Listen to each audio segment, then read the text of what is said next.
تألق جمهور الزمالك بصوتهم وتشجيعهم ونداءاتهم في الاستاد. جمهور الزمالك اللي بيأكد بالرغم من قطع الاتصالات لكن عمركم ما هتقدروا تقطعوا دعواتنا وصوتنا. الزمالك بيخسر من انبي وسط وجود محمد عادل. محمد عادل اللي طالما لقيناه يبقى لازم يبقى فيه احتواء. والفار الأعمى. حلقة جديدة من المشجع نتكلم فيها عن خسارة الزمالك من انبي النهارده. لكن قبل ما نبدأ لازم دايما نأكد على صوت جماهير نادي الزمالك. طبعا انا عارف ان كل الجماهير نادت، ولكن احنا النهارده بنتكلم على المشهد اللي شفناه من جماهير نادي الزمالك، ان كان بالحضور بالزي الاسود او بان هم تشجيعهم وندائهم للقضيه اللي هي لازم تبقى اساس كل حاجه دلوقتي. صوتهم اللي كان قوي وكان بيزلزل الملعب. عارف ان في اللي هيطلع برضه يزايد ويقول لك انتوا ما وراكيش غير الصوت والتشجيع والكلام ده اللي نقدر نعمله هو الصوت، وان احنا النادي، وان احنا ندعي. امكانياتنا وحدودنا وما نقدرش نعمل غير كده، فبلاش تزايد. بدل ما تزايد ادعي. ادعي انت كمان. ربنا يكون في عون اخواننا في فلسطين، وان شاء الله باذن الله منصورين. خساره الزمالك من انبي وده امر متوقع، وزي ما قلت السنه دي وهفضل اقول الزمالك فريق في منتصف الجدول في وجود التحكيم. من غير وجود التحكيم الزمالك هيبقى بينافس وبيصارع الهبوط. وده مش تقليل او تعمد للسخريه خالص، ده وضع فني قائم نتيجه امكانيات لعيبه وامكانيات جهاز فني بيؤكد اللي احنا بنقوله. للاسف جمهور الزمالك فرح وبالغ في الفرحه وخلى ان اللعيبه تتخيل ان هي خدت كاس العالم للانديه بمجرد فوزهم على سموحه 4 وتقديمهم اداء رائع. ايوه اداء كان رائع، ما نقدرش ننكر ده، ولكن كان اداء رائع في وجود فرقه مهلهله دفاعيا، في وجود مدير فني اسمه احمد سامي له كل الاحترام، ولكن معروف ان هو في مباريات الزمالك بيحب زي كده ما بيقول كابتن رضا عبد العال ملك الهقص انه يطير الجناحين. بيطير الفريق كله وبيلعب بالطريقه دي قدام الزمالك. قدام الاهلي لا طبعا بيركن الاتوبيس. هو وكابتن علي ماهر عندهم القصه دي دايما. قدام الزمالك بيطيروا الجناحين لدرجه ان هم بيخسروا بالسكور، او حتى لو كانوا كسبانين بسكور ممكن يرجع ويخسر عادي جدا في شيء مش طبيعي بالنسبه. اما قدام الاهلي زي ما انتم عارفين رص الاتوبيس والعب على المرتده. فلو دي طريقه لعبك وده الشكل الطبيعي، ليه ما بتعملوش قدام الاهلي والزمالك اللي معروف ان الاهلي او الزمالك لو لعبت قصادهم بشكل انت فاتح فيه خطوطك هتخسر بنتيجه تقيله. زيد بقى من الشعر بيت الزمالك اصلا عنده مدير فني يعني لا يجيد الدفاع، ولا يعلم اي شيء عن اصول الدفاع، ولا يعلم اي شيء عن انه حتى لو انت من اقوى فرق العالم هجوميا وصناعة للفرص لازم تكون بتعرف تجيد الدفاع. وخير مثال على ده مانشستر سيتي. مانشستر سيتي مع احسن مدرب في العالم، مع لعيبه من افضل لعيبه العالم، ومع ذلك الراجل بيهاجم، بيضغط ضغط عالي. تقدر تقول ان هو بيبقى ماسك الكوره وماسك الملعب بالطول والعرض، ولكن دفاعيا بيعرف يدافع. دفاعيا بيعرف ان الهجمه المرتده اللي بتحصل عليه بيعرف ان هو يقطعها. دفاعيا لما بيحتاج يلعب جيم دفاعي بيجيده، وشفنا ده كويس جدا في ماتش مانشستر يونايتد. اعتقد كانوا بيلعبوا، مش فاكر كانوا بيلعبوا فولهام او كانوا بيلعبوا مين، مش فاكر الفريق بالظبط، بس انا اتفرجت على الماتش دي وفاكر كويس جدا ان هم اتطرد منهم لعيب في الدقيقه حوالي 22 او 23، وشفنا جيم دفاعي غير طبيعي من مانشستر سيتي، وقدر يخرج بالنتيجه اللي هو كان جايب فيها اهدافه انه يكسب المباراه نتيجه الجيم الدفاعي الرائع الحديدي. لكن الزمالك للاسف مع مدير فني لا يملك الفكره دي اصلا. هو مش قادر يفهم ان انا عشان اعمل دي لازم ابقى اعمل دي. زائد طبيعي لو انا كمدير فني وعندي فكره عايز انفذها بيبقى قدامي حل من الاثنين: يا بيكون عندي لعيبه كواليتي يسمح بان انا انفذ الخطه دي، والزمالك لا يملك اللعيبه الفنيه اللي تملك ان هي تنفذ الخطه اللي انا بلعب فيها بشكل هجومي رهيب، لدرجه ان انت تقدر تقول انا بلعب بثلاثه مدافعين، وتقدر تقول ان نص الملعب والاجنحه والهجوم كله بيهاجم. صناعه فرص مش طبيعيه. هل انت عندك اللعيبه بالكواليتي اللي تسمح لده؟ لا.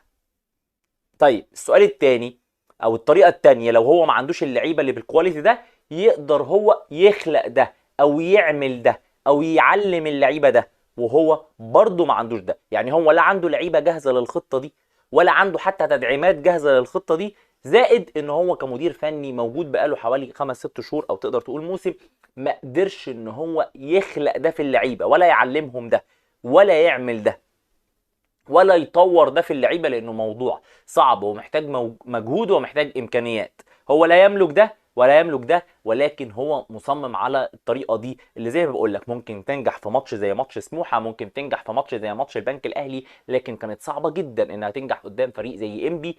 قدر يقفل خطوطه كويس جدا، لدرجه ان انت النهارده الزمالك اللي مع اسوريو بتشوفه بيهاجم بشكل هستيري، وممكن يخسر عادي نتيجه ان الهجوم ما يجيش بفايده، ولكن النهارده حتى انت ما شفتش اي شكل هجومي. النهارده انت مثلا لما تيجي تلاعب اوباما مهاجم قدام انبي، ده دليل ان انت مدير فني لا قاري الملعب، ولا قاري امكانيات لعيبتك، ولا قاري الفرقه اللي انت بتلعبها. اوباما في مساحات ضيقه، في ضغط من انبي عالي جدا على كل مفاتيح لعبك، ده اكبر دليل ان انت مدير فني مش مصحصح ومش قاري وبتلعب بالحب. الكارثه الثانيه مشاركه شيكابالا في اكتر من 3 مباريات او 5 مباريات لمده 90 دقيقه، ده في حد ذاته دليل ان انت مدير فني مش عارف امكانيات لعيبتك. شيكابالا معروف ان هو من وهو عنده 30 سنه ما يقدرش يلعب 90 دقيقه، فما بالك لما يكون عنده 38 سنه. ومش معنى ان شيكابالا تألق في مباراه او في 2 نتيجه ان الفريق اللي قصادك ساعدك، لان انت كنت راكب الماتش وانت كنت تقدر تقول الفريق بتاع الزمالك كله فايق والفريق التاني واقع بكل الاشكال الفنيه والمعنويه والبدنيه، فده يخلي شيكابالا بيتحرك في الملعب براحته، ال10 التانيين او ال9 التانيين شايلينه، فيقدر يكمل ال 90 دقيقه. لكن لما تلعبه 3 مباريات ورا بعض وتعتمد عليه ان هو بدنيا يكون بيدافع وبيهاجم ومعتمد عليه قدام فرقه فيها تكتلات دفاعيه، هنا يبان انه ما يقدرش يكمل ويبان ان مستواه ضعيف. ودي من اهم مشاكل نادي الزمالك، انه دايما زي ما بقولك بينفق في اللعيبه وبينفق في الجهاز من مباراه عشان ترقيصه او كعب او جون حلو، بنشوفه ان ده نهايه العالم. للاسف اللعيبه بتصدق ده وبتمشي عليه، وبتكون النتيجه زي ما انت شايف كده، تقع على جدور رقبتك من الدور الرابع وتخسر بالاتنين. دي كانت الحقيقه اللي حصل فيها الزمالك النهارده، وكان بطلها كابتن تامر مصطفى المدير الفني الانبي، اللي قدر يعمل كل حاجه في الكوره في حدود امكانيات لعيبته وثغرات الزمالك، وقدر يكسب بمنتهى السهوله ويضيع اكتر من 5-6 فرص، لانه كان يقدر يخرج النهارده كسبان الزمالك 3 أو 4. ده بالنسبه للشكل الفني للزمالك اللي كان متوقع انه يخسر نتيجه اخطاء اسوريو الدائمه حتى في حاله مكسبه، عدم معرفته بامكانيات لعبته ولا تطوير امكانيات لعبته وعدم قرايته للخصم. نيجي للحاجه الاخيره وهي الحكم او التحكيم او محمد عادل والتحكيم والاحتواء. لا يخلو الاحتواء في مباراه فيها محمد عادل. كرة زيزو وضربة الجزاء، خليني اقول لك ان ضربة الجزاء دي او الكرة دي بالاخص في اي حتة في الملعب بتتحسب فاول على زيزو.